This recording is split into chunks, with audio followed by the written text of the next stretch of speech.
గుర్తుపెట్టుకోవాలి. ఇక అసలు సిసలైన అద్భుతమైన పాయింట్ ఈ రోజు మీకు చెప్పాలనుకుంటున్నాను. సువార్త ప్రకటన చేసేవాళ్ళు ఈ రోజు ఈ మధ్య కాలంలో చాలా మంది చాలా రోజులుగా సాతాను కొంతమందిని ప్రేరేపించి ఒక భయంకరమైనటువంటి తప్పుడు కార్యక్రమం, తప్పుడు విధానం క్రైస్తవ్యానికి బాగా అలవాటు చేసింది. అదేంటంటే హిందువులకు సువార్త ప్రకటించడానికి ఒక మార్గాన్ని ఎంచుకున్నారు వాళ్ళు. ఆ మార్గం ఏంటంటే, హిందువులు మా బైబిల్ని విశ్వసించాలంటే, మా క్రీస్తుని విశ్వసించాలంటే మనం ఏం చేయాలంటే, మీ వేదాల్లోనే మా క్రీస్తున్నాడు, మీ ఉపనిషత్తుల్లోనూ మా క్రీస్తున్నాడు, లేకపోతే ఇంకో చోట మా క్రీస్తున్నాడు అని వీళ్ళు కొన్ని శ్లోకాలు బట్టి పట్టి వాటిలో నేరుగా అలాంటి అర్థాలు లేకపోయినా ఏదో విధంగా అర్థాలు కిట్టించి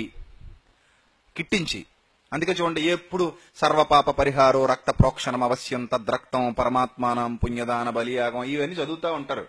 పాపోహం పాపకర్మ పాపాత్మ పాప సంభవ త్రాహిమాం కృపయా దేవ శరణాగత వత్సల అన్యదాం శరణం నాస్తిత్వమేవా శరణం మమ. ఇలాంటివన్నీ చదువుకుంటూ వెళ్ళిపోతే అమ్మో ఈయనకి ఎన్ని తెలిసిపోయిందో, ఈయనకి చాలా శ్లోకాలు వచ్చేసి బైబిలే కాదు వచనాలేమో సరిగ్గా చదివి చావలేడు, వచనాలు సరిగ్గా చదివి చావలేడు. కానీ ఇవన్నీ చదివేస్తుంటే మన వాళ్ళు కంగారెత్తిపోయి అబ్బాబ్బాబ్బా ఎంత బాగా చదివేస్తున్నాడు అండి, నిజమేనండి ఇవన్నీ ఉన్నాయండి, అట్లా అర్థాలు ఏంటండి మీకు తెలిగే సరిగ్గా వచ్చి సావదు ఇక్కడ గట్టిగా మాట్లాడితే. ఇప్పుడు ఆ సంస్కృతానికి అర్థాలు ఏంటంటే వీడు ఏదో చెప్తాడు దానికి అర్థం, ఆహా అయితే వేదాల్లో కూడా ఎవరున్నారు, క్రీస్తున్నాడు, ఉపనిషత్తుల్లో ఎవరున్నారు, క్రీస్తున్నాడు, పురాణాల్లో ఎవరున్నారు, క్రీస్తున్నాడు అని వీళ్ళు ఫిక్స్ అయిపోతారు. ఏమండి అసలు బైబిల్ దీన్ని సమర్థిస్తుందా, వేదాల్లో నిజంగానే క్రీస్తున్నాడా, అలా సువార్త మనం ప్రకటించొచ్చా, అలా సువార్త విని వాళ్ళు సత్యంలోనికి వచ్చేసారు అనుకుంటే కాసేపు అది నిజమైన విశ్వాసమా అని మనం జాగ్రత్తగా ఆలోచిస్తే ప్రియులారా ఇవన్నీ వాస్తవాలు కావండి. సాతాను వాళ్ళ మనసుల్ని ప్రేరేపించి తప్పుడు మార్గాల్లోనికి తీసుకుని వెళ్ళిపోతున్నాడు. ఈ పండు తిను దినమున మీరు నిశ్చయముగా చావరు అన్నాడు. దేవుడి మాట నమ్మారేటిళ్ళు, మీరు దేవతల వలె ఉందురు, దేవుడి మాట నమ్మారా, దేవుడి మాట నమ్మలా, ఎవరి మాట నమ్మారు, దెయ్యం మాట నమ్మారు. ఇప్పుడు అలాగే చాలా మంది పుస్తకాలు రాయటం అని, ప్రసంగాలు చేయటం అని, వేదవేద్యుడైన యేసుక్రీస్తు అండమని, వేదాలలో ఉన్న యేసుక్రీస్తు అండమని, ఉపనిషత్తుల్లో ఉన్న యేసుక్రీస్తు, పురాణాల్లో ఉన్న యేసుక్రీస్తు అనేసరికి అవతలోడికి అవకాశం ఇచ్చేస్తున్నాం, ఒక మత ఛాందసవాదికి అవకాశం ఇచ్చేస్తున్నాం. వాడు ఏదో మాట్లాడతాడు ఇంకా అక్కడి నుంచి, నువ్వు ఎవడరా మా గ్రంథంలోనికి రావడానికి, వాడన్నది రైటే, వాడు కరెక్ట్ గానే మాట్లాడుతున్నాడు. ఇప్పుడు మిమ్మల్ని అందరినీ ఒక ప్రశ్న అడుగుతానండి, ఇది తప్పో రైటో ఆలోచించడానికి ముందే మీ కామన్ సెన్స్ ను కొంత పైకి తీసుకొద్దాం అనుకుంటున్నాను. తప్పో రైటో చెప్తాను, బైబిల్ బట్టే మనం ఫాలో అవుదాం, బట్ మీ కామన్ సెన్స్ ను కొంత ఉపయోగిద్దాం. అదేంటంటే, మీ బైబిల్లో మా దేవీ తల్లి ఉందన్నాడు అనుకోండి, ఎవడైనా ఒప్పుకుంటారా? ఎంతమంది క్రైస్తవులు ఒప్పుకుంటారు? మీ బైబిల్లో మా దేవీ తల్లి ఉంది మీరు నమ్మాలి అని ఎవడో హిందువుడు వచ్చి మాట్లాడండి, మీరు ఒప్పుకుంటారా?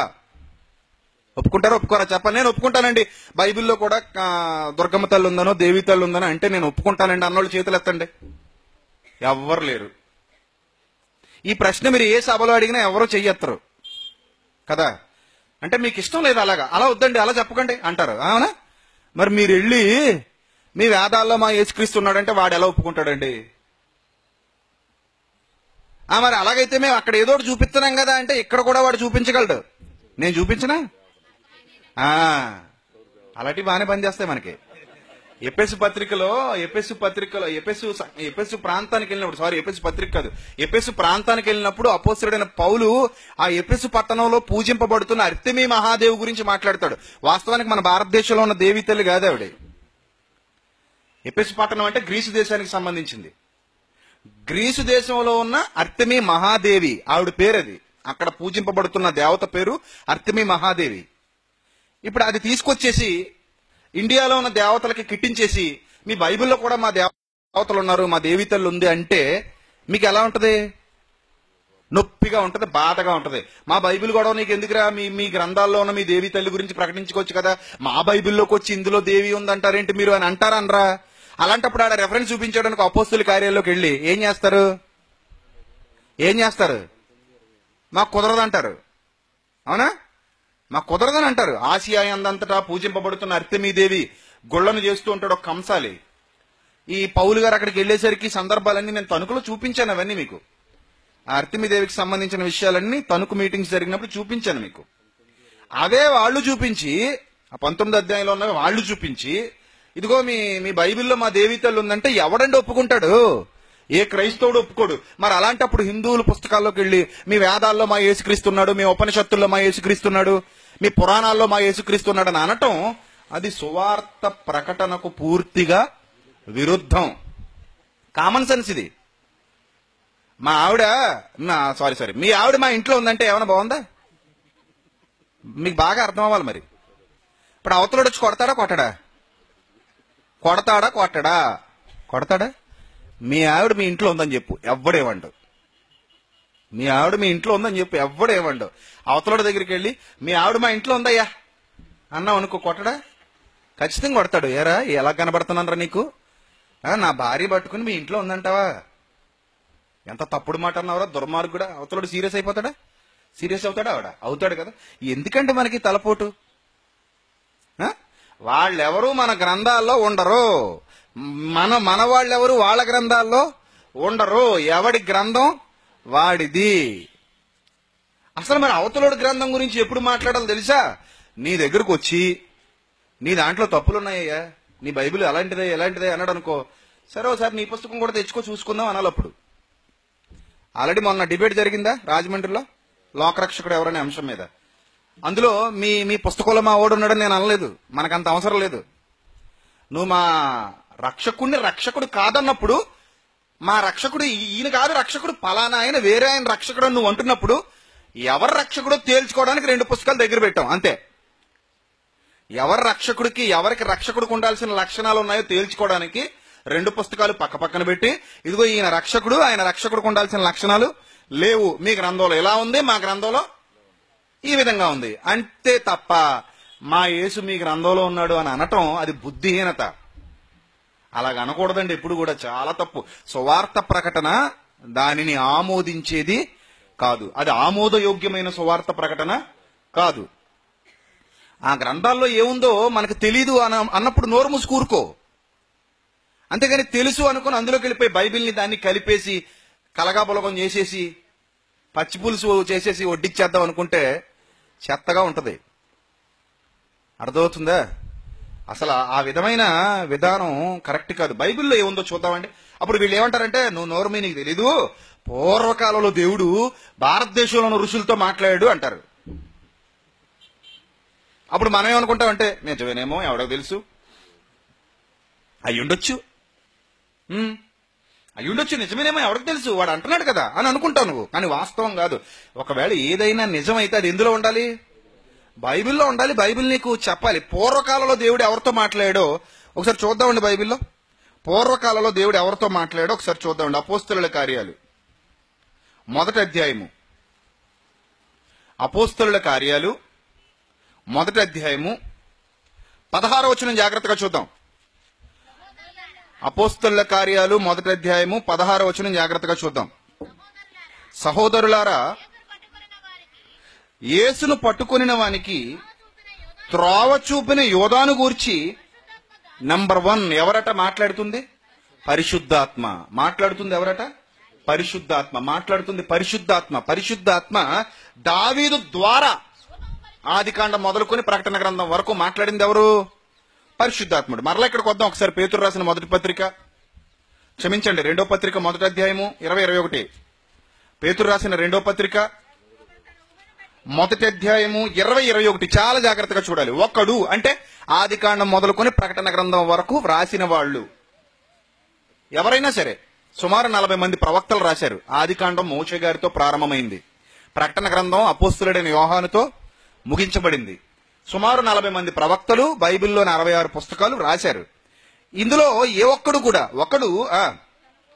తన ఊహను బట్టి చెప్పుట వలన లేఖనములో ఏ ప్రవచనము పుట్టదని మొదట గ్రహించుకొనవలెను. 66 పుస్తకాల్లో ఏ ప్రవచనం కూడా మనిషి తన ఊహను బట్టి చెప్పటం వల్ల వ్రాయబడలేదండి. ఇది సత్యం. మనిషి తన ఊహను బట్టి చెప్పటం వల్ల 66 పుస్తకాల్లో ఏ ప్రవచనం కూడా వ్రాయబడలేదు. ఏలయనగా ప్రవచనము ఎప్పుడు మనుష్యుని ఇచ్చను బట్టి కలగలేదు. అంటే మనిషి యొక్క కోరికను బట్టి ఏం కలగలేదు? ప్రవచనం కలగలేదు. ప్రవచనం ఎప్పుడు మనుష్యుని ఇచ్చను బట్టి కలగలేదు గాని మనుష్యులు పరిశుద్ధాత్మ వలన ప్రేరేపింపబడిన వారై దేవుడే మూలంగా ఉండి పరిశుద్ధాత్మతో ప్రేరేపిస్తే, దేవుడే మూలమై ఉండి పరిశుద్ధాత్మతో ప్రేరేపిస్తే తద్వారా వాళ్ళు ఏం చేశారట? ఈ మాటలు పలికిరి. అవి వ్రాయబడ్డాయి. అంటే బైబిల్లో వ్రాయబడినటువంటి మాటలన్నీ కూడా పరిశుద్ధాత్మ ప్రేరణతో ప్రవక్తలు పలికినటువంటి మాటలు. పరిశుద్ధాత్మ ప్రేరణతో ప్రవక్తలు పలికినటువంటి మాటలు. ఇప్పుడు పరిశుద్ధాత్ముడు యేసును గురించి వేదాల్లో చెప్తాడా? అలాగైతే వేదాలు ఎవరి ప్రేరణతో రాయబడాలి? పరిశుద్ధాత్మ ప్రేరణతో రాయబడాలి. మరి వేదాలు పరిశుద్ధాత్మ ప్రేరణతో రాయబడ్డాయా? ఉపనిషత్తులు పరిశుద్ధాత్మ ప్రేరణతో రాయబడ్డాయా? చెప్పండి. పురాణాలు పరిశుద్ధాత్మ ప్రేరణతో రాయబడ్డాయా? లేదే. మరి అలాంటప్పుడు అందులో యేసుక్రీస్తు ఎందుకుంటాడు? యేసుక్రీస్తు అందులో ఎందుకుంటాడు? ఉండడు. ఉండడానికి ఆస్కారం, అవకాశం ఎంత మాత్రం లేదు. వాడేమైనా క్రీస్తు జోలికి వచ్చి క్రీస్తు గురించి తప్పుగా మాట్లాడితే కడిగి పాకం పట్టి ఏకై అంతే. అది వాక్యాన్ని పెట్టుకుని ఒకవేళ ఆడు ఏదైనా పుస్తకాలు తెచ్చుకుంటే తెచ్చుకో, రెండు కంపేర్ చేసేద్దాం. మొన్న ఎవరో కరుణాకర్ సుగ్గుని ఏదో పుస్తకం రాశాడు. నేను డైరెక్ట్ గా చెప్పాను, తమ్ముడు రామ్మ మాట్లాడుకుందాం మళ్ళీ శివపురాణం వర్సెస్ యెహోవా చరిత్ర. నువ్వు శివశక్తి అని పేరు పెట్టుకున్నావు కాబట్టి శివపురాణం వర్సెస్ యెహోవా చరిత్ర రెండు కలిపి మాట్లాడేసుకుందాం.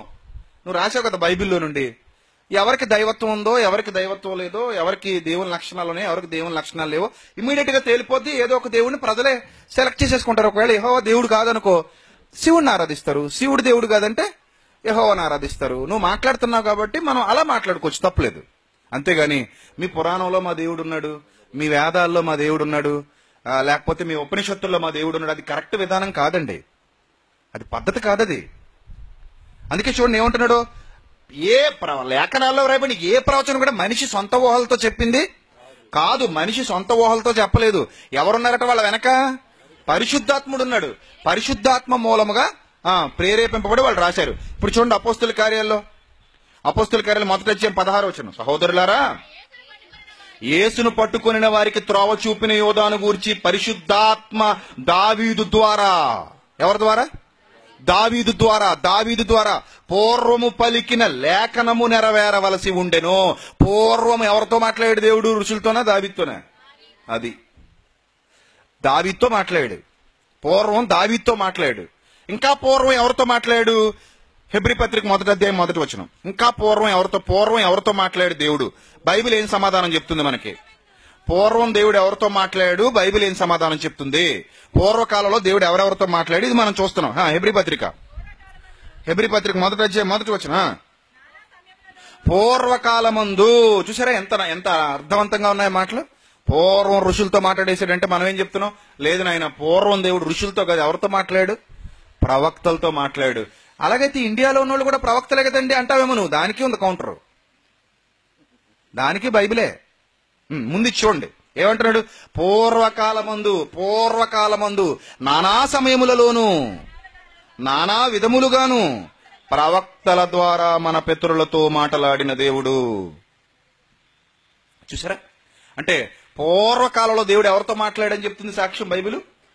ప్రవక్తలతో మాట్లాడాడు. ఆ ప్రవక్తలు ఎక్కడి వారు? ఇండియా వారా? హిమాలయాల్లో ఉన్నవారా? లేకపోతే ఇంకో దేశానికి చెందినవారా? ఇంకో జాతికి చెందినవారా? ఎవరా ప్రవక్తలు? దానికి కూడా ఎవరు సాక్ష్యం ఇవ్వాలి?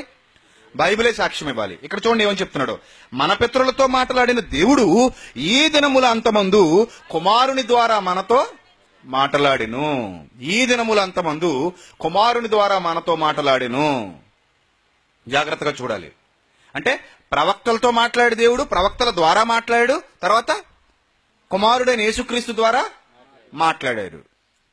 అర్థమవుతుందా? ఇది పౌలు గారు ఇస్తున్నటువంటి సాక్ష్యం. ఇంకో మాట చూద్దాం. రోమపత్రిక మొదటి అధ్యాయము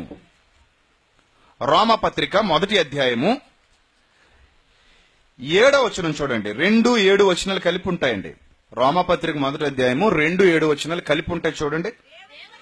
ఆ దేవుని రోమాలో ఉన్న దేవుని ప్రియులందరికీ, అనగా మొదటి అధ్యాయం 7వ వచనం, రోమాలో ఉన్న దేవుని ప్రియులందరికీ అనగా పరిశుద్ధులుగా ఉండుటకు పిలువబడిన వారందరికీ శుభమని చెప్పి వ్రాయినది. మన తండ్రి అయిన దేవుని నుండి ప్రభు అయిన యేసుక్రీస్తు నుండి కృపా సమాధానములు మీకు కలుగునుగాక. దేవుడు బాగా వినాలి, అండర్లైన్ చేసుకోవాలి. దేవుడు తన కుమారుడును మన ప్రభువునైన యేసుక్రీస్తు విషయమైన ఆ సువార్తను పరిశుద్ధ లేఖనములయందు తన ప్రవక్తల ద్వారా ముందు వాగ్దానము చేసెను. సువార్త ఎక్కడుందట? సువార్త ఎక్కడుంది? పరిశుద్ధ లేఖనాలలో, అంటే పరిశుద్ధ గ్రంథంలో మాత్రమే సువార్త ఉంది. దేవుడు తన కుమారుని గూర్చిన మన ప్రభువు యేసుక్రీస్తు విషయమైన ఆ సువార్తను అన్నాడు. చూడండి ఎంత నొక్కి మాట్లాడుతున్నాడు. ఇలాంటి దారి తప్పిపోయే పరిస్థితులు రాకూడదనే దేవుడు ముందుగానే ఇలాంటివన్నీ వ్రాయించాడు. ఆ సువార్తను పరిశుద్ధ లేఖనముల యందు తన ప్రవక్తల ద్వారా ముందు వాగ్దానము చేసెను. అంటే లేఖనాలలోనే ఏముంది? సువార్తను గురించిన సమాచారం ఉంది. యేసుక్రీస్తు గురించి ఎక్కడ వ్రాయబడింది? లేఖనాలలో, పరిశుద్ధ గ్రంథంలో, పరిశుద్ధ లేఖనాలలో మాత్రమే వ్రాయబడింది. ఎక్కడ పడితే అక్కడ యేసుక్రీస్తు గురించి వ్రాయబడి ఉండదు. ఎక్కడ పడితే అక్కడ రాయబడి లేదు. అసలు మరి ఈ ప్రవక్తలు ఎవరు? ఏ దేశానికి చెందిన వాళ్ళు? ఈ ప్రవక్తలు ఏ జాతిలోంచి వచ్చారు? ఎవరు పడితే వాళ్ళు ప్రవక్తలా? ఎక్కడి నుంచి పడితే అక్కడి నుంచి ప్రవక్తలు వచ్చేసారా అని మీరు అనుకుంటే, అసలు ఈ ప్రవక్తలు ఎక్కడి నుంచి వచ్చారో కూడా అదే బైబిల్లో వ్రాయబడింది. చూడండి, అదే బైబిల్లో వ్రాయబడింది. చూడండి, రోమపత్రిక 3వ అధ్యాయము, రోమపత్రిక 3వ అధ్యాయము 1వ వచనం చూద్దాం ప్రియులారా. రోమపత్రిక 3వ అధ్యాయము 1వ వచనం. అట్లయితే యూదునికి కలిగిన గొప్పతనమేమి, సున్నతి వలన ప్రయోజనమేమి? ప్రతి విషయమందు అధికంగానే ఉందట వాళ్ళ గొప్పతనం. అప్పటికి అధికంగానే ఉందట. ఏంటట వాళ్ళకున్న గొప్పతనం? మొదటిది, వాళ్ళ గొప్పతనంలో మొదటిది ఏంటంటే, ఆ యూద జాతిలోనే కదండి యేసుక్రీస్తు ప్రభు వారు పుట్టారు. యూదుల రాజు యేసుక్రీస్తు ప్రభు వారు ఎక్కడ పుట్టారు? యూద జాతిలో పుట్టారు. ఏమండి, మొదటి ప్రయోజనం ఏంటంటే, వాళ్ళకున్న ఆధిక్యతల్లో మొదటి ఆధిక్యత, వాళ్ళకున్న ఆధిక్యతల్లో ఆ మొట్టమొదటి గొప్పతనం ఏంటంటే, దేవోక్తులు, అంటే దేవుని యొక్క ప్రవచనాలు, దేవుని యొక్క లేఖనాలు, దేవుని యొక్క మాటలు. ఉక్తి అంటే అర్థం ఏంటి? ఉక్తి అంటే మాట అని అర్థం. దేవోక్తులు యూదుల పరము చేయబడెను. చూసారా? అంటే ఇప్పుడు ప్రవక్తలందరూ ఎక్కడ పుట్టారు? యూదుల్లోనే పుట్టారు, ఇశ్రాయేలీలోనే పుట్టారు. దేవోక్తులు ఎవరి పరము చేయబడెను? యూదుల పరము చేయబడెను.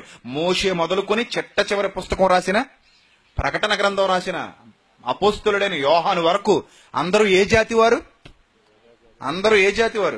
ఇశ్రాయేలుకు చెందిన వారు, యూద జాతిలో నుంచి వచ్చారు. అందులో ముఖ్యంగా ప్రవక్తలు. ఆ ప్రవక్తలు ఏం చేశారట? దేవోక్తులు యూదుల పరము చేయబడెను. అంటే ప్రవచనాలు పలికినటువంటి వాళ్ళు ఇంచుమించుగా యూద జాతి సమకాలికులు, యూద జాతిలో నుండి వచ్చిన వారు, లేదా అంతకు ముందున్న పితరులలో ఉన్నవారు. వాళ్ళ ద్వారానే, వాళ్లతోనే దేవుడు మాట్లాడాడు అని పౌలు గారి సాక్ష్యం ఇస్తున్నారు. దేవోక్తులు యూదుల పరము చేయబడెను. అంతేగాని ఇండియాలో ఉన్న ఋషులతో దేవుడు మాట్లాడని బైబిల్లో ఎక్కడా లేదు. ఇప్పుడు కౌంటర్ వేస్తారు, మరి తూర్పు దేశం నుంచి జ్ఞానులు వచ్చారు కదా, వాళ్ళు యూదులు కాదు కదా? తూర్పు దేశం నుంచి జ్ఞానులు వచ్చారు, వాళ్ళు యూదులు కాదు. వాళ్ళకి యేసుక్రీస్తు గురించి తెలుసా తెలీదా? తెలుసు. ఆ జ్ఞానులకి ఎలా తెలిసింది? తూర్పు దేశం నుంచి వచ్చిన జ్ఞానులకి యేసుక్రీస్తు గురించి ఎలా తెలిసింది? ధర్మశాస్త్రం చదవడం వల్ల తెలిసింది. ఇదంతా ఎప్పుడు జరిగింది? ఎస్తేరు కాలంలో జరిగింది. ఎస్తేరు కాలంలో యూదుల భయం వలన అనేకులు యూద మతాన్ని అవలంబించి ధర్మశాస్త్రాన్ని చదువుతూ, ధర్మశాస్త్రాన్ని ఆలోచిస్తూ ఉంటారు. తద్వారా అన్యజనుల్లో కొంతమందికి కూడా యూద మతాన్ని గురించిన పరిచయం ఏర్పడింది. ఆ ధర్మశాస్త్రానికి సంబంధించినటువంటి లేఖనాలు వాళ్ళ దగ్గరికి వెళతాయి. అలా వెళ్లడం వలన వాళ్ళు క్రీస్తు పుట్టుకను గురించి తెలుసుకోగలుగుతారు తప్ప, దేవుడేదో వాళ్ళకి బయలుపరిచి, వాళ్ళ ఋషులతో మాట్లాడి, వాళ్ళ మహర్షులతో మాట్లాడి, వాళ్ళ గ్రంథాల్లో ఏమి క్రీస్తుని గురించి వ్రాయించలేదు. వాళ్ళ గ్రంథాల్లో క్రీస్తు గురించి దేవుడు వ్రాయించడు. ఎందుకంటే ఒకవేళ వాళ్ళ గ్రంథాల్లో క్రీస్తు గురించి వ్రాయిస్తే అప్పుడు ఎవరి ఇన్వాల్వ్మెంట్ ఉండాలి?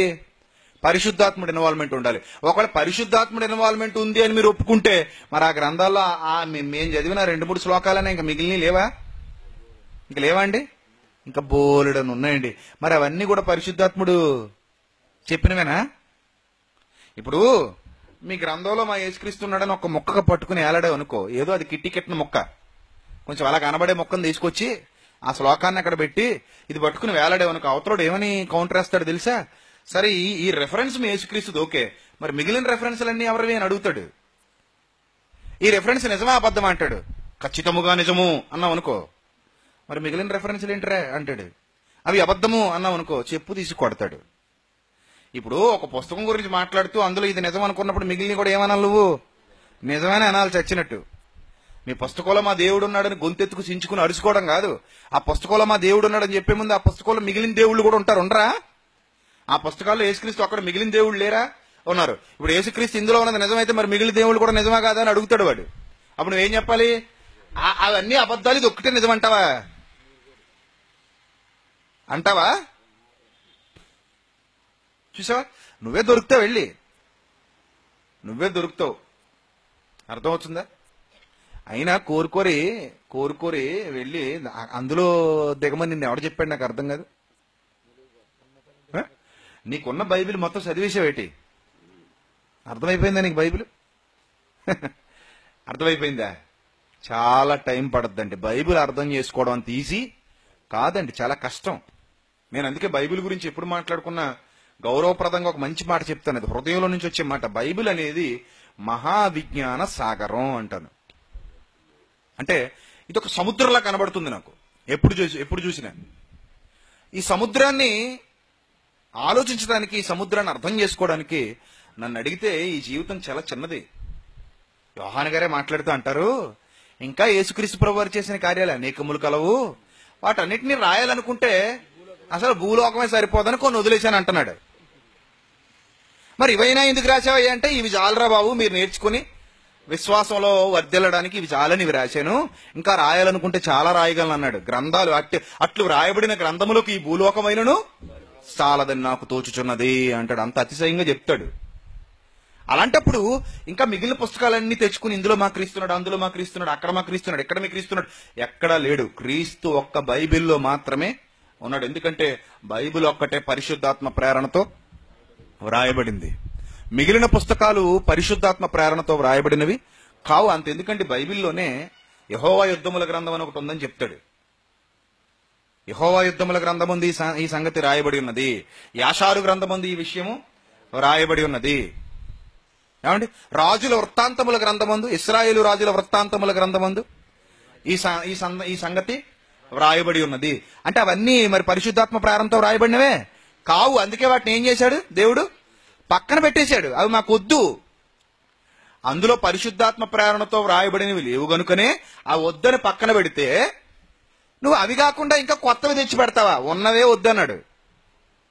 ఉన్నవే వద్దన్నప్పుడు కొత్తవి తెచ్చుకొచ్చి కలపడం వల్ల సువార్త ప్రకటనకు అది ఆమోదయోగ్యమైన విషయం కాదు.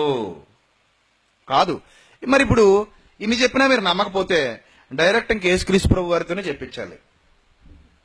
ప్రభువా, నీ గురించి వేదాల్లో ఉందంటున్నారు, నీ గురించి ఉపనిషత్తుల్లో ఉందంటున్నారు, నీ గురించి ఇంకోటి ఏదో పుస్తకాలు ఉన్నాయట, ఏవేవో పుస్తకాలు అందులో ఉన్నాయంటున్నారు, ఇదంతా నిజమేనా ప్రభువా? ఇవన్నీ నిజాలా ప్రభువా అంటే ఆయన ఏమంటారు తెలుసా? చూద్దామండి. లోకాసు వార్త 24వ అధ్యాయము. లోకాసు వార్త 24వ అధ్యాయము 25వ వచనం నుంచి చూద్దామండి. లోకాసు వార్త 24వ అధ్యాయము 25 నుంచి చదువుదాం. అందుకైన అవివేకులారా అన్నాడు. మహాజ్ఞానులారా అన్నాడా? ఏమన్నాడు? అందుకైన మహాజ్ఞానులారా అలాగంటలేదు. అవివేకులారా, ప్రవక్తలు చెప్పిన మాటలన్నిటినీ నమ్మని మందమతులారా. ఇవి నమ్మండ్రా అవివేకులారా చాలు. ఓ మందమతులారా, ఓ మందబుద్ధి కలిగిన వారలారా, ప్రవక్తలు చెప్పిన మాటలన్నిటినీ నమ్మని మందమతులారా, క్రీస్తు ఈలాగు శ్రమపడి తన మహిమలో ప్రవేశించుట అగత్యము కాదా అని వారితో చెప్పి మోషేయు సమస్త ప్రవక్తలను మొదలుకొని. మోషేయు అని ఎందుకంటున్నాడు? ఆదికాండం రాసింది ఎవరు? మోషే. అక్కడి నుంచే ప్రారంభమైంది. అందుకనే మోషేయు సమస్త ప్రవక్తలు మొదలుకొని లేఖనములన్నిటిలో. చూసారా, పరిశుద్ధాత్మ ప్రేరణతో. లేఖనములో ఏది కూడా ఒక మనిషి ఊహను బట్టి చెప్పడం వల్ల కలగలేదు, అన్ని అలా కలిగాయి. పరిశుద్ధాత్మ ప్రేరణ వలననే మనుష్యులు దేవుని మూలముగా పలికిరి అని మనం చదువుకున్నది మీరు మర్చిపోకూడదు. అది మూలవచనం, మీరు మర్చిపోకూడదు. ఇప్పుడు లేఖనములలో చూడండి ఏమంటున్నాడు.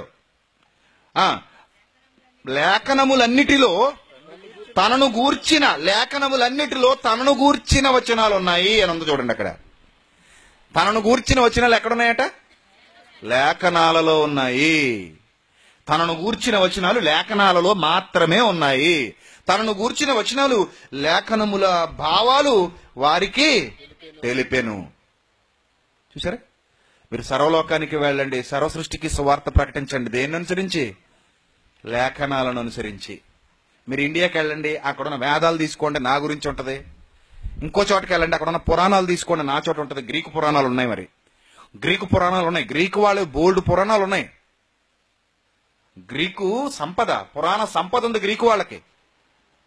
అసలు ఎఫెసు పట్టణం అంటే అది ఆధ్యాత్మిక కేంద్రంగా పిలువబడేది. వాళ్ళకి ఎన్నో మత గ్రంథాలు ఉన్నాయి, ఎంతో మంది దేవుళ్ళు దేవతలు ఉన్నారు వాళ్ళకి. ఎవరికి? గ్రీకులకి. రోమీలకు కూడా ఉన్నాయి ఎన్నో గ్రంథాలు. ఏ ఒక భారతదేశంలోనే ఉన్నాయి అనుకోకండి పురాణాలు. గ్రీకులకు కూడా ఉన్నాయి, గ్రీకులకు ఉన్నాయి, రోమీలకు ఉన్నాయి. వాళ్ళు కూడా ప్రకృతి ఆరాధికులు, ప్రకృతి ప్రేమికులు. చరిత్ర తెలుసుకోవాలి. ఇంకా అలాంటి పుస్తకాలు బోలెడన్ని ఉన్నాయి. ఇలాంటి పుస్తకాలు మన ఇండియాలో ఉన్న లాంటి పుస్తకాలు బయట దేశాల్లో కూడా బోలెడన్ని ఉన్నాయి. మరి అందులోకి ఏమైనా అపోస్తలులు వెళ్ళినట్టు మనం ఇప్పుడు చూసామా? అందులో క్రీస్తున్నాడని చెప్పినట్టు చూసామా? లేదండి. పౌలు గారు వాళ్ళ పుస్తకాలు టచ్ చేస్తాడు, కానీ అందులో మా వారు ఉన్నాడని అండవు. క్రేతీయులలో ఒక ప్రవక్త, మీ క్రేతీయుల ప్రవక్తల గురించి మాట్లాడతాడు పౌలు. క్రేతీయుల ప్రవక్తల గురించి మాట్లాడుతూ అందులో రాయబడిన సందర్భం కూడా చెప్తాడు తీతు పత్రికలో. అంతేగాని అందులో యేసున్నాడని మాత్రం చెప్పడు. మీ కవీశ్వరులలో కొందరు ఇలా చెప్తున్నారంటాడు తప్ప మా యేసు ఉన్నాడని మీ కవీశ్వరులు చెప్పాడని అండవు. చూశారండి, వ్రాయబడిన సందర్భాలను జాగ్రత్తగా ఆలోచిస్తే యేసుక్రీస్తు ప్రభు వారు ఏమంటున్నారు తెలుసా? లేఖనాలలోనే నన్ను గూర్చి వ్రాయబడింది. మీరు వేరే పుస్తకాల్లోకి వెళ్తే నన్ను గూర్చి మీకు అందులో క్లియర్ గా దొరకదు. నన్ను గురించి మీకు కావాలనుకుంటే లేఖనాల్లోనే ఉంది, లేఖనాలను మాత్రమే వెతకండి. తర్వాత 44వ వచనం, అదే 24వ అధ్యాయము 44. అంతటా ఆయన మోషే ధర్మశాస్త్రములోను ప్రవక్తల గ్రంథాలలోను కీర్తనలలోను నన్ను గూర్చి వ్రాయబడినవన్నీ. నన్ను గూర్చి ఎక్కడ రాయబడింది? మళ్ళీ చెప్తున్నారు ఆయన. మన యేసుక్రీస్తు చెప్తున్నారు నన్ను గూర్చి ఎక్కడ రాయబడింది? ధర్మశాస్త్రములోను, మోషే ధర్మశాస్త్రములోను, ప్రవక్తల గ్రంథాలలోను, కీర్తనలలోను నన్ను గూర్చి వ్రాయబడినవన్నీ నెరవేరవలనని నేను మీ యొద్ద ఉండినప్పుడు మీతో చెప్పిన మాటలు నెరవేరినవని వారితో చెప్పెను. అంతటా వారు వ్రాయబడిన పరిశుద్ధాత్మ ప్రేరణతో వ్రాయబడిన లేఖనములు గ్రహించినట్లుగా ఆయన వారి మనస్సు తెరిచి క్రీస్తు శ్రమపడి 3వ దినమున మృతులలో నుండి లేచుననియు యెరూషలేము మొదలుకొని సమస్త జనములలో ఆయన పేరట మారు మనస్సు పాపక్షమాపణ ప్రకటింపబడిననియు వ్రాయబడి ఉన్నది. చూసారా, ఇందుకు మీరే సాక్షులు. ఇవన్నీ ఎందులో వ్రాయబడి ఉన్నాయి? లేఖనాలలో వ్రాయబడి ఉన్నది. లేఖనాలలో వ్రాయబడి ఉన్నది. ప్రవక్తలు చెప్పారు ఇవన్నీ. అవి మీరు చదివి వాటిని అనుసరించి మీరేం చేయాలి? సువార్తను ప్రకటించాలి. అంతేగాని మీ పుస్తకంలో అది ఉంది, మా పుస్తకంలో ఇది ఉంది, ఆ పుస్తకంలో ఇలా ఉంది, ఈ పుస్తకంలో అలా ఉందని మనం వాళ్ళ గ్రంథాలలోనికి వెళ్లి మన క్రీస్తును బోధించాల్సిన అవసరత లేదు. వాళ్ళ గ్రంథాలలో క్రీస్తు ఉండడు. మరి జలప్రళయం, ఈ ప్రకృతి అంతా ప్రళయంలో మునిగిపోయిన సంఘటనలు కొన్ని ఇతర గ్రంథాల్లో కూడా ఉన్నాయి. ఇతర మత గ్రంథాల్లో కూడా జలప్రళయం రావటం, ఈ జలప్రళయంలో సమస్తమైన ఇదంతా మునిగిపోవటం ఇదంతా ఉంది. ఎందుకంటే ఇది భూమి మీద యథార్థంగా జరిగినటువంటి సంఘటన. భూమి మీద జరిగినటువంటి సంఘటన నోవహు కుమారుల ద్వారా వెలుగులోకి వచ్చింది. వాళ్లలో నుండి అన్యజనులు కూడా పుట్టుకొచ్చారు. నోవహు తర్వాత కదా సంతానాలు విడిపోయాయి. షేము, హాము, యాపెతు వీళ్ళందరూ విడిపోతారు. అలా సంతానాలు వృద్ధి పొందుతూ వెళ్ళిపోతాయి. అందులో నుంచి ఎవరు వచ్చారు? అన్యజనులు వచ్చారు. వాళ్ళ పితరుల నుంచి సంగ్రహించిన విషయాలు ఆ అన్యజనుల నుంచి వచ్చినప్పుడు ఎవడో వాళ్ళ గ్రంథాల్లో అతిశయంగా రాసుకుని ఉండొచ్చు. అంత మాత్రాన దాన్ని తీసుకొచ్చి ఇదిగో ఈ జలప్రళయం సంఘటన మీ దాంట్లోనే ఉంది, మా దాంట్లోనే ఉంది. అలాగని జలప్రళయం సంఘటన బైబిల్లో ఉన్నంత క్లియర్ గా వాళ్ళ దాంట్లో లేదు, అతిశయంగా రాసుకున్నట్టు ఉంది. అందులో వాస్తవానికి దగ్గరగా ఉన్నట్టుగా లేదు, కొంచెం అతిశయంగా చెప్పిన సంఘటనలు చాలా గ్రంథాల్లో ఉన్నాయి. హిందూ గ్రంథాల్లోనే కాదు, ఇతర మత గ్రంథాల్లో కూడా ఉన్నాయి. అంత మాత్రాన మనం దాన్ని తీసుకోవాల్సిన అవసరత లేదు. ఎందుకంటే బైబిల్లో యేసుక్రీస్తును గూర్చి వ్రాయబడింది లేఖనాలను అనుసరించి మాత్రమే. లేఖనాలకు విరుద్ధంగా బైబిల్ ఏమీ కనబడదు, బైబిల్లో ఎక్కడ లేవు. కనుక ప్రవక్తల లేఖనాలను అనుసరించి తర్వాత ఇంకో మాట చూద్దామండి. మత్తయి సువార్త 22వ అధ్యాయము. మత్తయి సువార్త 22వ అధ్యాయము.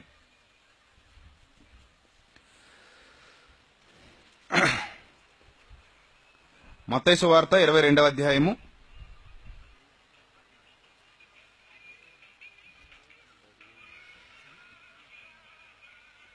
43వ వచనం.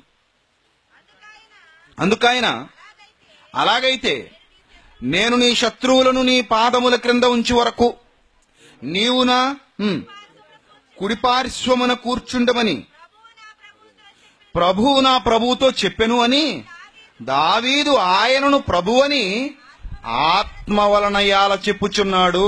చూసారా, దావీదు ప్రభువుని సొంత ఉద్దేశంతో చెప్పాడా, ఆత్మ వలన చెప్పాడా? చూడండి, సొంత ఉద్దేశంతో చెప్పాడా, ఆత్మ వలన చెప్పాడా? ఆత్మ వలన చెప్పాడు. ఎన్ని ఆధారాలు ఉన్నాయి చూసారా? ఇవన్నీ ఎక్కడివి? లేఖనాలలోనివి. అంటే క్రీస్తుని గురించి ఎక్కడ రాయబడింది? లేఖనాల్లో రాయబడింది. ఎవరి ప్రేరేపణతో రాయబడింది? పరిశుద్ధాత్మ ప్రేరేపణతో రాయబడింది. అలాగే అదే మత్తయి సువార్త 22వ అధ్యాయము, 29వ వచనం కూడా చూడండి. అదే మత్తయి సువార్త 22వ అధ్యాయము 29వ వచనం. అందుకు యేసు లేఖనములను గాని దేవుని శక్తిని గాని, దేవుని శక్తి ఎందులో ఉంది? వేదాల్లో ఉందా? పురాణాల్లో ఉందా? ఇతిహాసాల్లో ఉందా? ఉపనిషత్తుల్లో ఉందా? లేదండి. బైబిల్ ఏమని చెప్తుంది? లేఖనములను గాని దేవుని శక్తిని గాని ఎరుగక. క్రీస్తు ఇందుకు దేవుని శక్తి అంటే ఏంటో అనుకోకండి. ఎవరు అనుకుంటున్నారు దేవుని శక్తి అంటే? ఎక్కడుంది అది? కొరింథీయులకు రాసిన మొదటి పత్రిక 1వ అధ్యాయము 20 చూడండి. కొరింథీయులకు రాసిన మొదటి పత్రిక 1వ అధ్యాయం 24. కొరింథీయులకు రాసిన మొదటి పత్రిక 1వ అధ్యాయం 24 ఏమనుంది చూడండి. ఆయన యూదులకు ఆటంకముగాను అన్యజనులకు వెరితరముగాను ఉన్నాడు. కానీ యూదులకేమి, గ్రీసు దేశస్థులకేమి, పిలువబడిన వారికే క్రీస్తు దేవుని శక్తియు. ఏమన్నాడట దేవుడు? దేవుని శక్తి. ఇప్పుడు మరలా మత్తయి సువార్త 22:29కి రండి. మత్తయి సువార్త 22:29కి రండి. ఏమనుంది ఇక్కడ? అందుకు యేసు లేఖనములను గాని నన్ను గాని అంటే దేవుని శక్తిని గాని. దేవుని శక్తి ఎక్కడుంది? దేవుని శక్తి ఎక్కడుంది? లేఖనాలలో ఉంది. మిగిలిన చోట ఎక్కడా లేదు. లేఖనములను గాని దేవుని శక్తిని గాని ఎరుగక మీరేమైపోతారు? ఎరగకపోతే మీరేమవుతారు? పొరబడుచున్నారు. అందుకే వేదాల్లో ఉన్నాడని, వేదాల్లో దేవుని శక్తి అని, ఉపనిషత్తుల్లో యేసుక్రీస్తు అని, పురాణాల్లో యేసుక్రీస్తు అని. అక్కడ దేవుని శక్తి అయిన యేసుక్రీస్తు లేడు. కాబట్టి వేదాల జోలికి క్రైస్తవుడు వెళ్ళకూడదు. అలాని వేదాల్లో ఏముందో తెలుసుకుందాం అనుకుంటున్నారా? తెలుసుకోండి, తప్పులేదు. నేను చదువుతాను. ఎందుకంటే రేపు పొద్దున ఎవడైనా వచ్చి మీ బైబిల్ గొప్పదా, ఈ వేదము గొప్పదా అని మాట్లాడు అనుకోండి, నేనేం చేయాలి? మాట్లాడాలి. అలా మాట్లాడాలి కాబట్టి చదువుతున్నాను. నా దగ్గర ఇప్పుడు అవన్నీ కొనుక్కొని, పుస్తకాలన్నీ తెప్పించుకుని, అన్ని పెట్టుకుని చదువుకోవడానికి గల కారణం అదే. ఏమండి, రంగనాయకమ్మ గారని ఒక ఆవిడ ఉన్నారండి, కమ్యూనిస్ట్ ఆవిడ. రామాయణం విషవృక్షం అని, మహాభారతంలో ఉన్నవన్నీ క్రిటిసైజ్ చేస్తూ, అంటే విమర్శిస్తూ, తర్వాత వేదాలను కూడా ఆవిడ ఒక హైందవురాలు కొన్ని పుస్తకాలు రాశారండి. ఆవిడ అందులో ఉన్నవేంటో బయటికి తీసింది. ఆవిడ ఒపీనియన్ ఆవిడ చెప్పింది. ఆవిడ అర్థం చేసుకున్న విధంగా ఆవిడ ఒపీనియన్ ఆవిడ చెప్పింది, ఆవిడ కొన్ని పుస్తకాలు రాసింది, రిలీజ్ చేసింది. ఆవిడ ఏ దేవుడిని నమ్మదు, అలాగని బైబిల్ కూడా నమ్మదు. అందులో ఆవిడ ఎక్కడ కూడా నేను వేదాలను పరిశీలన చేశాను, వేదాలను అబ్జర్వ్ చేశాను, ఇందులో యేసుక్రీస్తు ఉన్నాడని అనలేదు. బైబిల్కి సంబంధించిన కొన్ని విషయాలు నేను వేదాల్లో కనిపెట్టానని గాని, వేదాల్లో ఇంత ఏదో ఉందని గాని, అసలు వేదాల్లో ఏమీ లేదని తేల్చింది ఆవిడ. మరి ఆవిడకి అలా అర్థమైందేంటో నాకు తెలియదు. మరి పండితులు ఎవరో ఆవిడకి సమాధానం ఇస్తూ పుస్తకాలు రాశారో లేదో కూడా మన భారతదేశంలో నాకు తెలియదు. ఏమండి, ఆవిడ మాత్రం చాలా లోతుగా అధ్యయనం చేశానంటది. ఆవిడ పుస్తకాలు రాసింది. యూట్యూబ్ లో ఆవిడ ఇంటర్వ్యూస్ కూడా ఉన్నాయి, మీరు చూడొచ్చు. రంగనాయకమ్మ గారి ఇంటర్వ్యూస్ కూడా యూట్యూబ్ లో ఉంటాయి. బాగా ముసలావిడ, బాగా పెద్ద ఆవిడ. ఏమండి, ఆవిడ ఎక్కడా చెప్పలేదండి ఇలాగని. కాబట్టి మనకి ఇవన్నీ అనవసరం. మనం చదివితే ఏం చదవాలి? బైబిల్ చదవాలి. క్రీస్తు ఎక్కడున్నాడంటే ఘంటాపథంగా ఏం చెప్పాలి? బైబిల్లో ఉన్నాడు. దేవుని శక్తి ఎక్కడుంది? లేఖనాలలో ఉంది. క్రీస్తు ఎక్కడ కనబడుతున్నాడు? అందుకు యేసు లేఖనములను గాని దేవుని శక్తిని గాని ఎరుగక మీరు పొరబడుతున్నారు. అంటే మీరు వేటిని ఎరగాలి? లేఖనాలను ఎరగాలి, దేవుని శక్తిని అందులోనే ఎరగాలి. అందుకే అది పరిశుద్ధ గ్రంథం, పరిశుద్ధ లేఖనాలు. పరిశుద్ధ లేఖనములను వ్రాయబడింది కాబట్టి ఏమని పేరు పెట్టారు? పరిశుద్ధ గ్రంథము అని పేరు పెట్టారు. అర్థమవుతుందా? ఏమంటే ఇంకా మరి బైబిల్ చదువుతున్నామండి, వేరే పుస్తకాలు చదువుతున్నామండి అంటే నిత్య జీవితం వేరే పుస్తకాల్లో లేదండి. యోహాను సువార్త 5వ అధ్యాయము, యోహాను సువార్త 5వ అధ్యాయము 39వ వచనం చూద్దామండి. యోహాను సువార్త 5వ అధ్యాయము 39వ వచనం. లేఖనములయందు మీకు నిత్య జీవము కలదని తలంచుచు వాటిని ఏం చేస్తున్నారట? పరిశోధించుచున్నారు. అవే నన్ను గూర్చి సాక్ష్యమిచ్చుచున్నవి. అవే చూసారా, అవి కూడా అన్నాడా? అవి కూడా వేదాలతో పాటు, ఉపనిషత్తులతో పాటు, పురాణాలతో పాటు, గ్రీకు పురాణాలతో పాటు, రోమన్ల గ్రంథాలతో పాటు,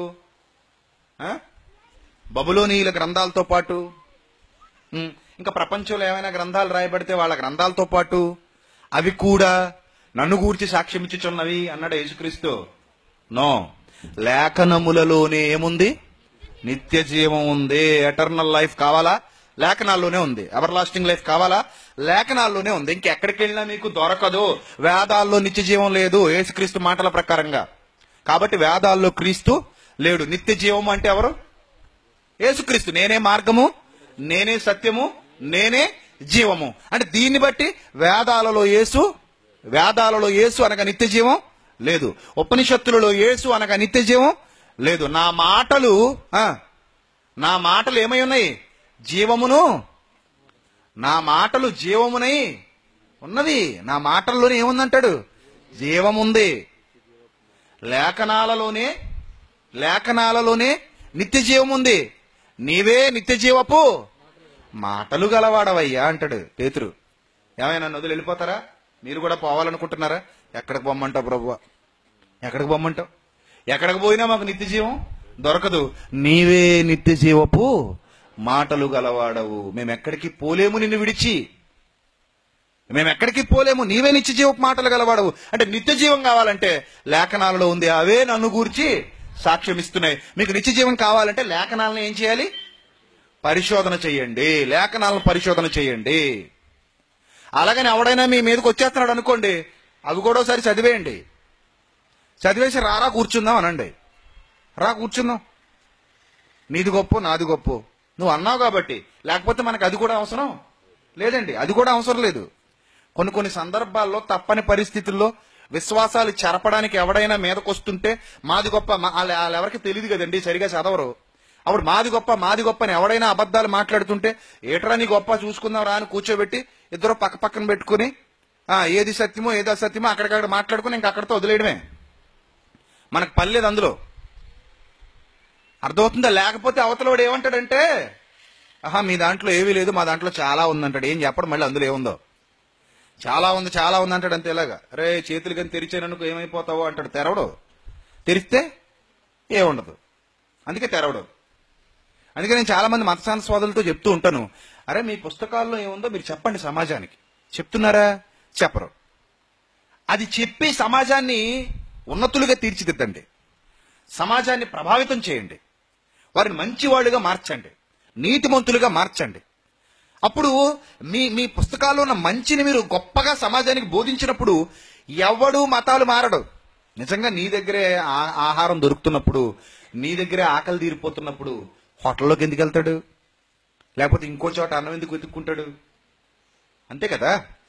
నువ్వు కరెక్ట్ అయిన ఆహారం నిజంగా నీ దగ్గర ఉంటే, నువ్వు పెడుతుంటే, అది వాడికి నిజంగా రుచిస్తే, అది వాడికి అరిగితే, అది వాడికి బలాన్ని ఇస్తే వేరే చోటకి వెళ్లాల్సిన అవసరం ఉందా? లేదు. కాబట్టి ఎవరైనా సరే, అది బైబిల్ పట్టుకున్నవాడైనా, ఇతర మత గ్రంథాలు పట్టుకున్నవాడైనా, ఎవడైనా సరే, నీ గ్రంథంలో నిజంగా శక్తి ఉంటే దాన్ని బోధించి చూపించు. దాన్ని బోధించి మనిషిని మంచిగా తీర్చిదిద్దు, మార్చి చూపించు. అంతేగాని ఇంకో పుస్తకంలోకి వెళ్ళి అందులో మావాడున్నాడు, ఇందులో మావాడున్నాడు అని చెప్పటం అది న్యాయసమ్మతం కాదు, అది కరెక్ట్ కాదు, అది విధానం కాదు. అర్థమవుతుందా? కాబట్టి లేఖనాలలోనే ఏముందంటున్నాడు యేసుక్రీస్తు ప్రభు? మీకు నిత్య జీవము కలదని తలంచుచు వాటిని పరిశోధించుచున్నారు, అవే నన్ను గూర్చి సాక్ష్యమిచ్చుచున్నవి, అవే నన్ను గూర్చి సాక్ష్యమిచ్చుచున్నవి. నీవే నిత్య జీవపు మాటలు గలవాడవు, నా మాటలు ఆత్మయు జీవమునై ఉన్నవి. చూసారా?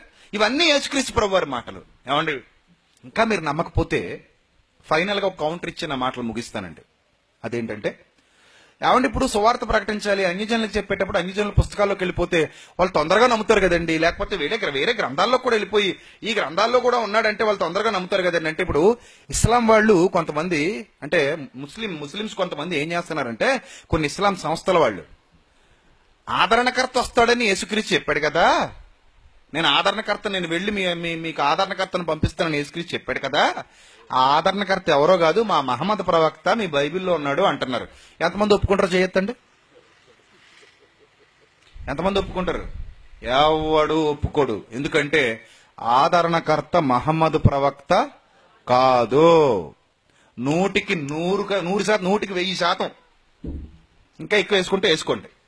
నేను వాళ్ళని పిలిచాను, యేసుక్రీస్తు దేవుడా కాదా మాట్లాడుకుందాం రా అంటున్నాడు. సరే, యేసుక్రీస్తు దేవుడు అని బైబిల్లో చూపెట్టాం అనుకోండి, అప్పుడు ఏమంటాడు తెలుసా?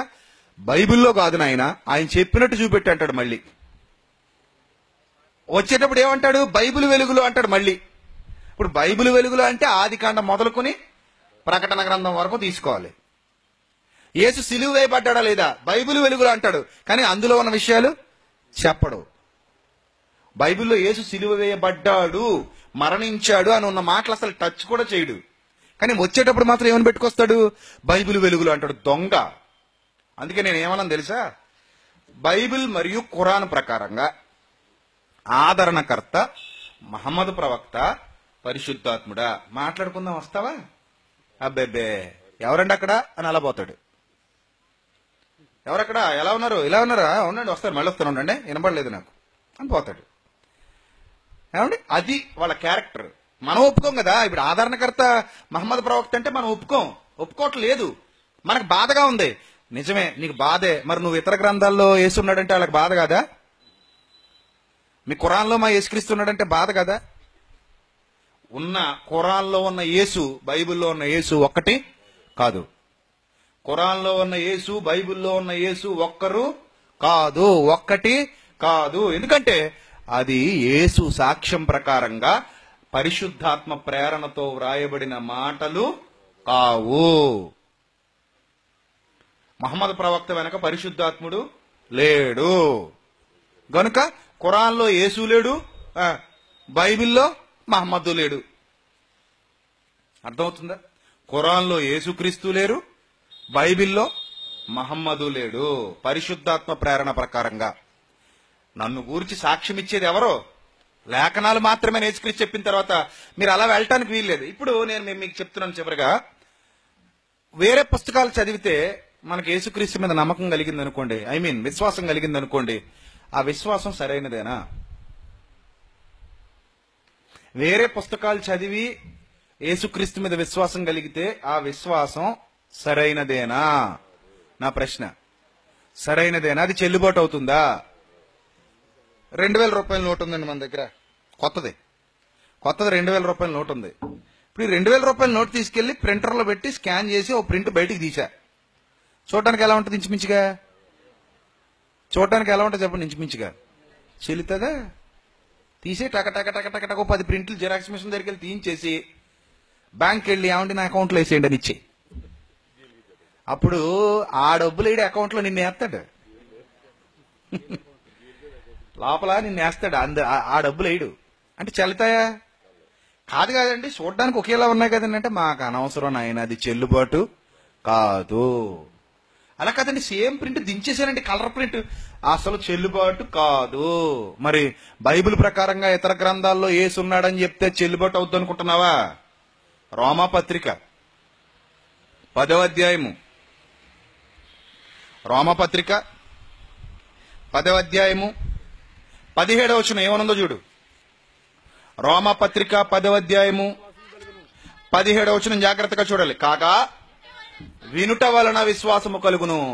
వినుట వేదాలలో క్రీస్తునుట వలన కలుగును, ఉపనిషత్తులలో క్రీస్తునుట వలన కలుగును, ఆ తర్వాత ఖురాన్లో క్రీస్తునుట వలన కలుగును, ఇక ఇక గ్రీకు పురాణాలలో క్రీస్తునుట వలన కలుగును, రోమన్ల గ్రంథాలలో క్రీస్తునుట వలన కలుగును అని అన్నాడా? వినుట క్రీస్తును గూర్చిన మాట ఎక్కడుందది? ఎక్కడుందది? లేఖనాలలో ఉంది. క్రీస్తును గూర్చిన మాట లేఖనాలలో ఉంది. లేఖనాలను అనుసరించే సువార్తను ప్రకటించాలి. లేఖనాలను అనుసరించి సువార్త మీరు ప్రకటించాలి, లేఖనాలను అనుసరించి. దాన్నే గట్టిగా పట్టుకోవాలంటాడు పౌలు. కొరింథీయులకు రాసిన మొదటి పత్రిక 15వ అధ్యాయము, కొరింథీయులకు రాసిన మొదటి పత్రిక 15వ అధ్యాయం మొదటి వచనం.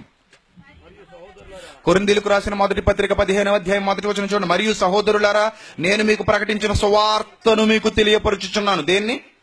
సువార్తను మీకు తెలియపరుచున్నాను. మీరు దాన్ని అంగీకరించేశారట, దాని అందే నిలబడి కూడా ఉన్నారట. మీ విశ్వాసం వ్యర్థమైపోతే తప్ప, మీ విశ్వాసం ఏమైపోతే? వ్యర్థమైపోతే, ఎందుకు పనికి రాకుండా పోతే తప్ప, నేను ఏ ఉపదేశ రూపంగా మీకు సువార్త ప్రకటించానో ఆ ఉపదేశమును మీరు గట్టిగా పట్టుకుని ఉన్నాడలా ఆ సువార్త వలన మీరు ఏమవుతారు? రక్షణ పొందుతారు. ఆ సువార్తను వదిలేస్తే మీరు ఏమవుతారు? నాశనం అయిపోతారు. ఇంతకా సువార్త ఎక్కడి నుంచి వచ్చింది చూడండి.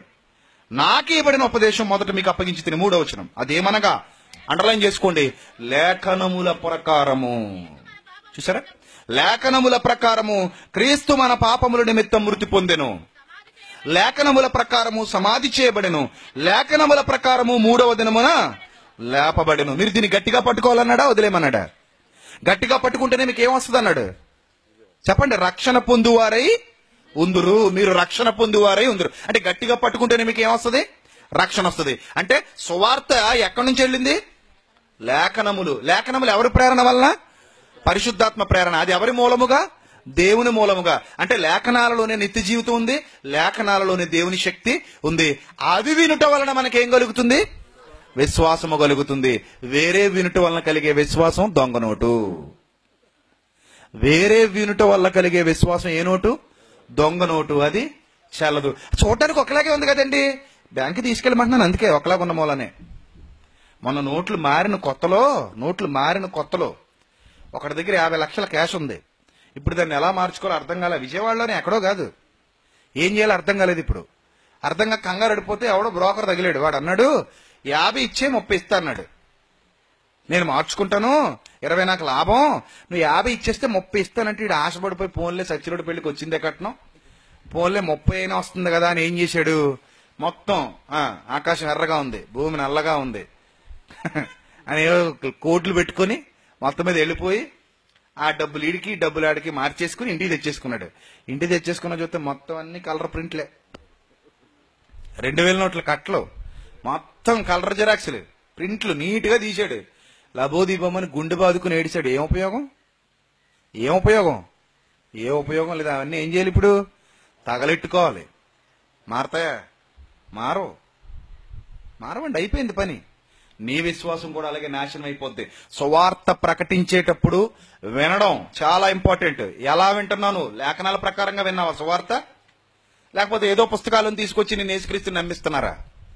ఒకళ్ళు అలా నమ్మిస్తే దొంగ నోటు చెల్లదు. చూడడానికి ఒకేలా ఉందన్నా గానీ చెల్లదు. బ్యాంక్ మేనేజర్ ఒప్పుకోడు, పరలోకపు తండ్రి ఎలా ఒప్పుకుంటాడు? ఆఫ్టర్ ఆల్ బ్యాంక్ మేనేజర్ ఒప్పుకోడు. ఏమండి మేనేజర్ గారు అడ్జస్ట్ అవ్వండి, కళ్ళజోడు కొంచెం తీసేసైనా లోపల వేసేసుకోండి అటు ఇటుగా దగ్గరగా ఉన్నాయి కదండి, అలాగంటారేటండి, ఎక్కడ పొమ్మంటారండి మమ్మల్ని అంటే, ముందు అర్జెంట్గా బయటికి గెంటండి అంటాడు. రూల్స్ ఒప్పుకోను ఆయన. ఆఫ్టర్ ఆల్ మనిషి రూల్సే ఇలాంటివి ఒప్పుకోపోతుంటే దేవుడు రూల్స్ ఎలా ఒప్పుకుంటాయి అనుకుంటున్నావు నువ్వు? మనిషి రూల్స్ గొప్పవా, దేవుడు రూల్స్ గొప్పవా? దేవుడు రూల్స్ గొప్పవే. కాబట్టి నువ్వు వేదాల్లో క్రీస్తు, ఉపనిషత్తుల్లో క్రీస్తు, ఇంకో చోట క్రీస్తు అని అన్యజనుల మధ్య దేవుని నామాన్ని అవమానపరచకో. అలా చేసేది అసలు సువార్త కాదు. అసలు వాళ్ళు క్రైస్తవులు కాదు. వాళ్ళకి ఏ సంబంధం లేదని బాహాటంగా ప్రకటిస్తున్నాను. వాళ్ళకి మనకి ఏ సంబంధం లేదు. అసలు వాళ్ళు క్రైస్తవులే కాదు. నిజంగా నువ్వు క్రైస్తవుడు అయితే లేఖనాలలో నుండి క్రీస్తును ప్రకటించు, ఒప్పించి చూపించు. లేఖనాలలో నుండి క్రీస్తును ప్రకటించు. లేఖనాలలోనే క్రీస్తున్నాడు. నిత్య జీవితం ఎక్కడుంది? లేఖనాల్లోనే ఉంది. లేఖనాల్లోనే ఉంది. అలాగని ఎవడైనా వచ్చి మన మీద పడిపోతున్నాడు అనుకో, ఆడి దాంట్లో ఉంది, ఆడికే చూపెట్టు. పక్కోడికి అవసరం లేదు, మనోళ్ళకే అవసరం లేదు, వాడికే చూపెట్టు. అరే నాయన ఇలా ఉంది నీ బుక్ లో, నా బుక్ గురించి మాట్లాడుకో, నీది నువ్వు ప్రకటించుకో, నాది నేను ప్రకటించుకుంటా. నాది నాదే, నీది నీదే. నీ దాంట్లోకి నేను రాను, నా దాంట్లోకి నువ్వు రాకు. అర్థమవుతుందా? నీ దాంట్లోకి నేను రాను. నేను వచ్చానా చస్తావు. అలాగని నా దాంట్లోకి నువ్వు వచ్చావా నేను ఊరుకోను. ఎందుకంటే నా విశ్వాసాన్ని బాధ పెట్టి నా విశ్వాసుల్ని తప్పుదారి పట్టించే హక్కు నీకు లేదు. అజ్ఞానంగా మాట్లాడు మూర్ఖుల నోరు మూయట దేవుని చిత్తము గనుక నీ నోటికి ప్లాస్టర్స్ పడతాయి నువ్వు ఈ రూట్లోకి గాని వస్తే. కాబట్టి నీ ఇల్లు నువ్వు గడుక్కో, నా ఇల్లు నేను గడుక్కుంటా. నీ ఇల్లు నువ్వు శుభ్రం చేసుకో, నా ఇల్లు నేను శుభ్రం చేసుకుంటా. నా ఇంట్లోకి వచ్చి నువ్వు శుభ్రం చేస్తానన్నావు అనుకో, బాగాలేదురా చూడడానికి. అది అర్థమవుతుందా? నా ఇంట్లోకి వచ్చి నువ్వు శుభ్రం చేస్తానంటే బాగుందా? బాగాలేదు. కనుక నీ గొడవ నీది, నా గొడవ నాది. ఇది నీకు బాగా అర్థమైతే క్రైస్తవ్యంలో ఇలాంటి చీడ పురుగులు ఎవరైనా బయలుదేరితే మీరు బుద్ధి చెప్పండి. వాళ్ళను సపోర్ట్ చేయకండి, వాళ్ళకి సహకరించకండి. వాళ్ళకి మనకి ఏ సంబంధం లేదు. మీకు ఏమైనా ప్రకటించాలనుకుంటే లేఖనాల్లో నుండి ఎంతైనా ప్రకటించుకోండి. మిమ్మల్ని ఎవడు అడిగేవాడు లేడు, ఆపేవాడు లేడు. అలాగని ఎవడైనా వచ్చాడా, వచ్చి మీ బైబిల్ అలాగా, మీ ఇల్లు ఇలాగా అన్నాడు అనుకో, అరే మీ ఇల్లు ఇలాగా, మీ ఇల్లు ఇలాగా, మీ పిల్లలు ఇలాగా అన్నాడు అనుకో, మా పిల్లలు కూడా పక్కన పెట్టరా, ముందు మీ పిల్లలు కూడా చూడరా అంటావా? అంటావా? కాబట్టి ఎదుటివాడి భార్య గురించి నువ్వు మాట్లాడకూడదు, తప్పది. అందంగా ఉందని కూడా చెప్పకూడదు. చెడ్డగా కాదు నేను అనేది. మీ భార్య చెడ్డది అంటే కొడతాడు, అది తప్పు. అలా కాదు, మీ భార్య చాలా అందంగా ఉందయ్యా అన్నావు అనుకో, అది రైటే, అది తప్పే. అసలు నా భార్య అందం గురించి నువ్వు మాట్లాడడానికి నువ్వెవడరా అంటాడా అండ, అది తప్పేనా? అంటే నువ్వు పాజిటివ్ గా చెప్పినా తప్పే, నెగిటివ్ గా చెప్పినా తప్పే. నీకు ఎందుకురా అంత కర్మ? నీ భార్య నువ్వు పొగుడుకో 100 సార్లు, 4 ముద్దలు ఆడద్ది, నీకు ఇష్టమైన కూరలు వండి పెడద్ది, నిన్ను కొంచెం బాగా చూసుకుంటది. పొగుడుకో నీ భార్య, నువ్వు ఎంతసేపు పొగుడుకుంటావు? ఎవడు అడిగేవాడు లేడు, నిన్ను ఆపేవాడు లేడు. పక్కోడి భార్యను పొగిడినా తప్పే, తిట్టినా తప్పే. అలాంటి పనికిమాలిన పనులు మనం చేయకూడదు. అందుకని వేరే గ్రంథాల్లో ఉన్నాడు, ఈ గ్రంథాల్లో ఉన్నాడు, ఆ గ్రంథాలు దాన్ని బైబిల్ ఒప్పుకోవట్లేదు. అది సువార్త ప్రకటించే విధానం రెండవదిగా ఈ విధానం సరి అయినది కాదు. ఆ మొదటి విధానం కూడా సరి అయినది కాదు. ఈ విధానాలు మీరు తెలుసుకుని సువార్త పనులు సహకారులుగా ఉండాలి, సువార్తను ప్రకటించాలి. సువార్త ప్రకటన మా జన్మ హక్కు. చస్తే క్రీస్తు కోసం, బ్రతికితే క్రీస్తు కోసం. అలాంటి జీవితాలు మీరందరూ కలిగి ఉండాలని మనస్ఫూర్తిగా కోరుకుంటూ నా మాటలు ముగిస్తున్నాను. తలలు వంచండి, ప్రార్థన చేసుకుందాం. క్రీస్తునందు మమ్మల్ని అతిమిక్కిలిగా ప్రేమించిన మా ప్రియ పరలోకపు తండ్రి, మీ పిల్లలకు మీ మాటలు చెప్పాను తండ్రి. లేఖనాలను అనుసరించి మేము ఏ విధంగా మీ సువార్తను వ్యాపింపజేయాలో, ఏ విధంగా మేము వివేకులుగా తండ్రి పావురాల వలె నిష్కపటులుగా మేము ఏ విధంగా ముందుకు కొనసాగాలో మాకు నేర్పించి మమ్మల్ని బలపరుస్తున్నందుకు హృదయపూర్వకంగా కృతజ్ఞతాస్తుతులు చెల్లిస్తూ మీ కృపలో ప్రతి ఒక్కరిని భద్రపరిచి మీ సన్నిధాన వర్తలుగా నిలబెట్టి మీ పిల్లల హృదయాలు ఈ వాక్యం 30 60 100 ఫలింపచేయమని కోరుతూ త్వరలో మా కొరకు రాని ఉన్న ప్రభువును మా ప్రియ రక్షకుడైన క్రీస్తు వారి పేరట ఈ ప్రార్థన మనవులు అడిగి వేడుకొనిచున్నాం మా కన్న తండ్రి, ఆమేన్. అందరికీ వందనాలు.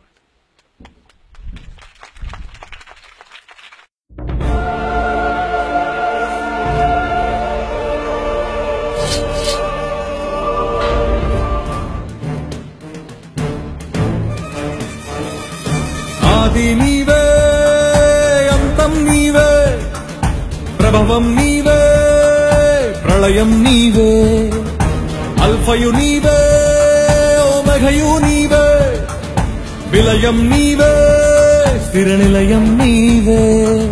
గగనం భువనం సకలం నీవే, జగతిని నడిపే జ్యోతివి నీవే. సమరం అమరం సర్వము నీవే, అన్ని నామాలు ప్రణమిల్లే సర్వోన్నత నామం నీవే, సర్వోన్నత నామం నీవే.